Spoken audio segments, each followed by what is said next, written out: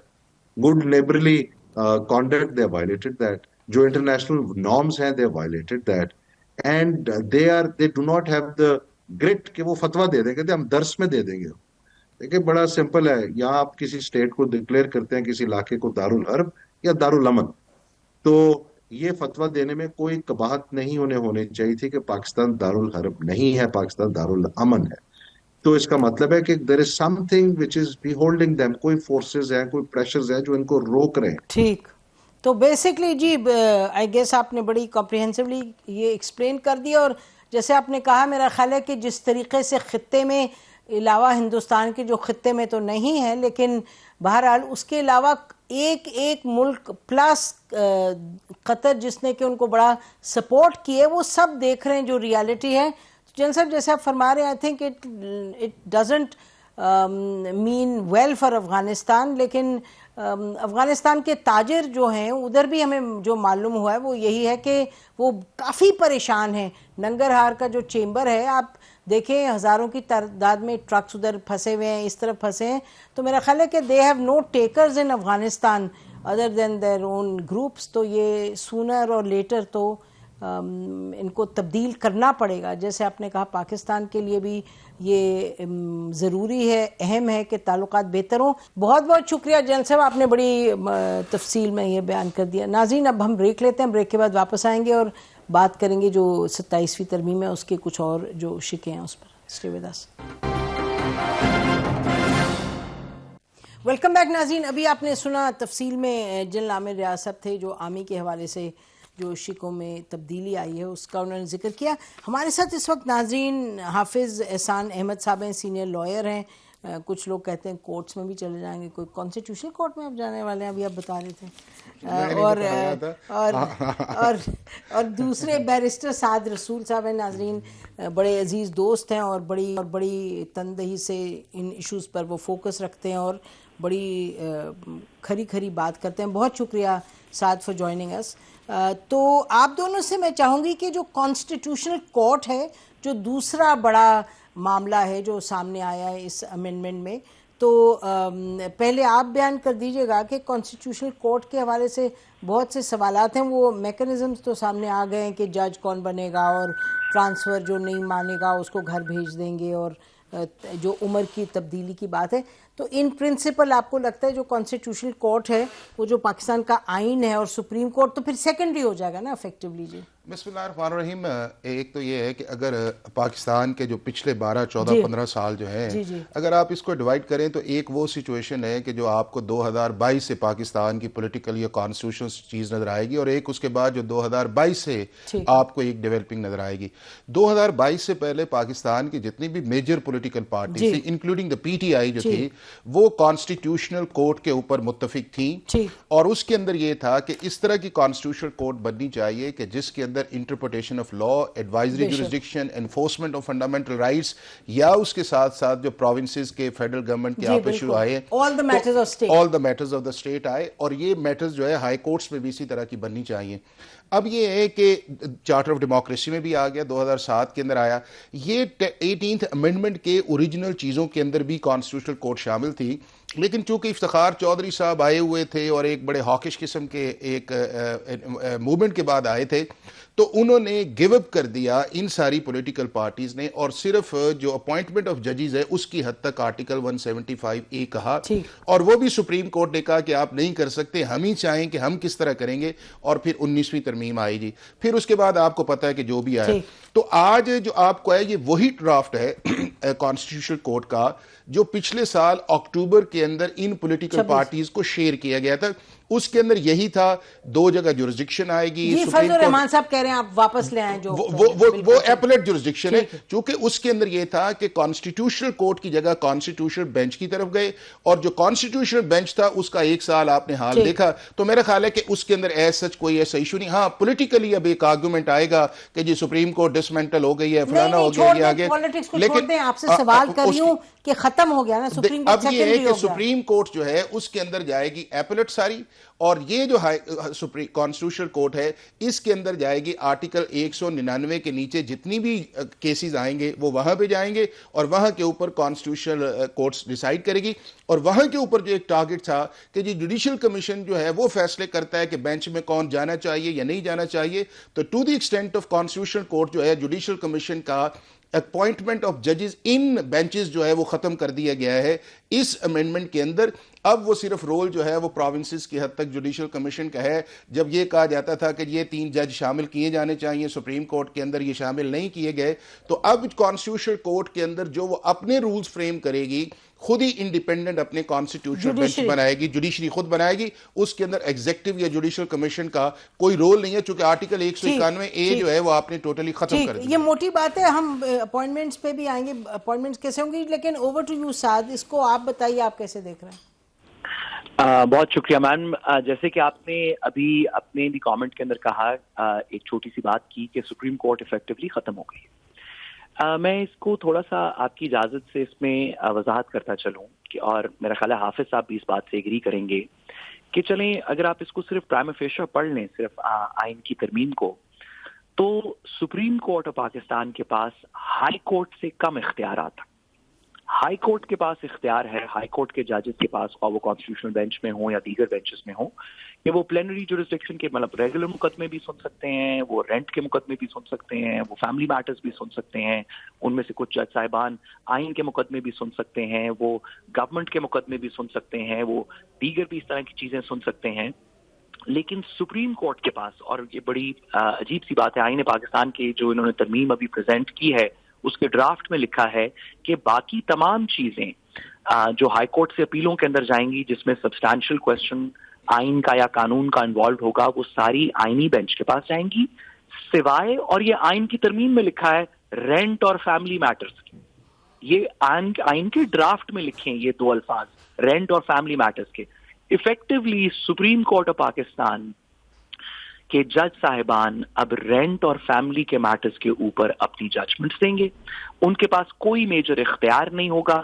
High court کے جج صاحبان آئینی, قانونی, اسٹیٹ سٹرکچر, فنڈامنٹل رائٹس کے اوپر فیصلے کر سکتے ہیں ہائی کورٹ کے اندر سے, لیکن جب اس کی اپیل جائے گی, جب وہ اوپر جائے گا, تو سپریم کورٹ کے پاس اس کے اندر کوئی اختیار نہیں ہوگا. سپریم کورٹ بالکل مائنر, جیسے سول کورٹ اور دیگر سیشنز کورٹ کی عدالتیں, کچھ آپس میں 2 انٹرپرسنل ایشوز کے اوپر آپ کا میرا جھگڑا ہو گیا کہ آپ کی گھر کی دیوار جو ہے وہ 6 انچ ادھر ہے, وہ 6 انچ ادھر ہونی چاہیے, اس طرح کے معاملات کی اپیلیں from time to time supreme court جائیں گی. اس کے علاوہ supreme court effectively as an institution جو پاکستان کی تاریخ میں فیڈرل کورٹ کے بعد سے آج تک ایگزسٹ کرتی تھی, جو 56 کے کانسٹیٹیوشن کے اندر فیڈرل کورٹ کے طور پہ انٹروڈیوس کروائی گئی, 60 کے کانسٹیٹیوشن کے اندر موجود تھی, 73 کے کانسٹیٹیوشن کے اندر موجود تھی, اس کے بعد متعدد ججمنٹ سے اس کو اسٹرینتھن کیا گیا, پوری لائرز موومنٹ شروع کی گئی, اس کو سکسیس ملا لائرز موومنٹ کو سپریم کورٹ کی انڈیپینڈنس کو ڈیفینڈ کرنے کے لیے. اسی کتاب 18ویں اور 19ویں ترمیم ہوئی, وہ آج کے بعد یا اس ترمیم کے بعد وہ ایفیکٹولی ایگزسٹ نہیں کرتی, اور یہ ایک آئینی بینچ ہوگا جو جیسے کہ ابھی حافظ صاحب فرما رہے تھے, جس کی ایک مخصوص طریقے سے اپوائنٹمنٹس ہوں گی اور وہ تمام فیصلے کرے گا. سپریم کورٹ کا انسٹیٹیوشن نام کے بنا پہ بطور نام تو ایگزسٹ کرتا ہے, لیکن اس کی پاور جیسے میں نے کہا کہ ہائی کورٹ کی جج سے کم پاور ہوگی سپریم کورٹ کے جج کی یا سپریم کورٹ کی کسی متعلقہ چیز کی. دوسری بات میم اس کے اندر جو جوڈیشل پرسپیکٹو میں ضروری ہے وہ یہ ہے کہ جو ججز کی اپوائنٹمنٹ کا پروسیس ہے آرٹیکل 200 وہ بھی تبدیل کیا گیا, جس کے اندر ایک بڑی ضروری بات ہے, اور وہ بڑی ضروری بات یہ تھی کہ جب بھی آپ کسی دو باتیں افیکٹولی ہیں. ایک یہ کہ جب بھی آپ کسی جج کو ایک ہائی کورٹ سے دوسری ہائی کورٹ میں ٹرانسفر کرتے ہیں تو اس جج کی مرضی اس کے اندر شامل ہوتی ہے. اس امینڈمنٹ کے اندر اس جج کی مرضی کو ختم کر دیا گیا اور اس جج کی متعلقہ مرضی کے بغیر بھی چیف جسٹس وغیرہ کی مشاورت سے ان کو جوڈیشل کمیشن کے تھرو ٹرانسفر کیا جا سکتا ہے. سر یہ جو انہوں نے حقائق بیان کیے یہ درست ہیں؟ انٹرپریٹیشن بعد میں سسٹر ایک یہ ہے کہ جب آپ کسی بھی کانسٹیٹیوشنل اسکیم کے اندر جاتے ہیں تو دو سپریم کورٹ تو پیرالل آپ کھڑی نہیں کر سکتے کہ جی آپ کی اونرشپ اب ایک سپریم سر آپ ہی کے پاس ہیں اور کسی کہیں نہیں اور کوئی نہیں بیٹھا یہاں. تو بتائیں جو حقائق بیان کیے انہوں نے وہ ٹھیک ہے پھر آپ کی انٹرپریٹیشن؟ حقائق جو ہیں وہ کانسٹیٹیوشن یا لاء کے مطابقت نہیں ہے. انہوں نے کہا ہے کہ جی رینٹ اور فیملی میٹر صرف سنے گا. کانسٹیٹیوشن کے اندر جو امینڈمنٹ آئی ہے اس کے اندر کہا گیا ہے کہ پاکستان کی ہائی کورٹس کا سارا ایپلیٹ ورک وہ ٹیکس کا ہے, وہ فیملی کا ہے, وہ رینٹ کا ہے, وہ ریونیو کا ہے, اس کے بعد آپ کی مرڈر اپیلز اس کے اندر ہے, وہ ساری کی ساری جو ہے وہ پاکستان کی سپریم کورٹ سنے گی ایکسیپٹ ایک چیز کے, وہ یہ ہے کہ اگر کوئی بھی میٹر ہائی کورٹ کے اندر آرٹیکل 199 میں جاتا ہے یعنی کہ ریٹ جورسڈکشن کے اندر جاتا ہے تو وہ میٹر صرف اور صرف پاکستان کی کانسٹیٹیوشنل کورٹ کے اندر جائے گا. تو لہذا پاکستان کے جو آلریڈی گرانٹیڈ رائٹس ہے کسی چیز کو انووک کرنے کے پاکستان کے کانسٹیٹیوشن کے اندر سٹیزنز کے, ان کا صرف to the extent of fundamental rights جو ہے اس کا انہوں نے فورم جو ہے وہ بدل کے کانسٹیٹیوشنل کورٹ کر دی ہے. سپریم کورٹ کے اندر 1% ایفیکٹ اس چیز کا نہیں آیا کہ جو آرٹیکل 185 کے نیچے ان کی ساری جورسڈکشن انٹیکٹ ہے, صرف وہ جورسڈکشن جو تھی وہ پہلی تھی. اور یہ ایسی جورسڈکشن ہے, یہ کوئی نئی چیز نہیں ہے کہ جب آپ نے کہا ہے کہ ہم نے کانسٹیٹیوشنل میٹرز پہ جانا ہے یا پبلک رائٹس پہ جانا ہے تو پھر دنیا نے یہی کیا ہے نا. جو ہم نے جو ماڈل لیا ہے وہ 40 ممالک میں بھی ہے, چل رہا ہے. اب دوسرا جو ہے اسی پہ میں پوچھنا چاہ رہی ہوں کہ یہ کیا ساتھ صحیح فرما رہے ہیں کہ اگر کوئی کیس چل رہا ہو سپریم کورٹ میں اور کانسٹیٹیوشنل کورٹ کہے کہ یہ ہم سنیں گے تو یہ کر سکتے ہیں؟ نہیں, دیکھیں چیز یہ ہے کہ جب آپ نے یہ کہہ دیا ہے کہ یہ جو سارے میٹرز ہیں اس کیٹیگری کے ہیں وہ سارے کے سارے آپ نے کانسٹیٹیوشنل کورٹ بھجوا دینے ہیں. تو ابھی آپ کے سامنے ایگزامپلز آئی نا کہ جب کچھ کیسز جسٹس منصور صاحب نے سنے, وہی کمیٹی بیٹھی, انہوں نے کہا آپ کا اختیار نہیں ہے, یہ ہمارا اختیار ہے, اس کمیٹی نے واپس لے لیا. تو یہ کوئی ایسا نہیں ہے کہ جی آپ ایپلیٹ جورسڈکشن کے اندر جائیں گے. اور دوسرا ایک سیکنڈ جو ہے, نہیں میں آپ کے پاس آؤں گی سعد, بیکاز جو سعد نے بات کی آپ نے اس پہ بڑا ڈائریکٹلی فرمایا تو میں چاہتا سعد یہ آپ نے کہا تھا ٹیکسز اور نہیں انہوں نے کہا کہ رینٹ اور فیملی جائیں گے اور نہیں, میں نے کہا سارے جائیں گے. عوام طلب کر لے وہ بھی فنڈامنٹل رائٹ کرتا ہے. سپریم کورٹ کانسٹیٹیوشن کی صرف جورسڈکشن 199 کی حد تک, یعنی کہ وہ میٹرز جو ہیں جو آپ کے جو ہیں 199 کے علاوہ آئے ہیں اس کے اندر سپریم کورٹ کی جورسڈکشن انٹیکٹ ہے. اب یہ تو ہو نہیں سکتا کہ دو جگہ بیٹھ کے آپ فیصلہ کریں. وہ کہہ رہے ہیں جو معاملات ہیں فنڈامنٹل رائٹ سے وہ آئینی عدالت نہیں, وہ تو کلیئر ہو گیا نا. تو اس کا مطلب وہ جو کہہ رہے ہیں کہ جی اگر ٹریفک پولیس سے ہمارا جھگڑا ہو جائے کیونکہ اسٹیٹ ورسز سٹیزن ہے وہ بھی جائے گا کانسٹیٹیوشن نہیں, وہ جائے گا ریٹ جورسڈکشن میں, اور اگر ریٹ جورسڈکشن کے اندر کوئی آرڈر اسے اچھا نہیں لگتا یا اس کے خلاف وہ کانسٹیٹیوشنل کورٹ کے اندر آئے گا. اور اگر نہیں وہ اگر میرا میٹر جو ہے وہ آ جاتا ہے رائٹس کا آ جاتا ہے یا میرا میٹر کرمنل آ جاتا ہے, وہ اگر ہائی کورٹ ایپلیٹ جورسڈکشن دیکھتی ہے تو وہ سپریم کورٹ. اچھا جی آپ دونوں کا بہت شکریہ. One line chief justice Sindh high court تھے, انہیں 26ویں آئینی ترمیم سے پہلے جوڈیشل کمیشن نے کہا کہ آپ سپریم کورٹ میں ایڈ ہاک جج پہ آئیں, انہوں نے کہا میں نہیں آؤں گا, اور وہ ایز اے چیف جسٹس کام کرتے رہے. تو اگر پرائر 26 امینڈمنٹ بھی اگر کوئی جج نہیں مانتا تو کوئی نہ کوئی تو کانسیکوینس پھر ہونا چاہیے, اور دنیا بھر کے اندر یہ ہے, اور بھارت میں صرف آپ ریپرزنٹیشن کر سکتے ہیں. 6 لائنیں ہوئی ہیں. بہت بہت شکریہ آپ دونوں کا. پروگرام ناظرین, یہ کچھ سوالات اٹھتے ہیں, یہ دو مختلف انٹرپریٹیشنز آپ کے سامنے پیش کی. معاملہ بڑا اہم ہے, اس پر ہماری بات ہوتی رہے گی, لیکن فی الوقت ہمیں اجازت دیجیے گا. خدا حافظ. پاکستان زندہ باد.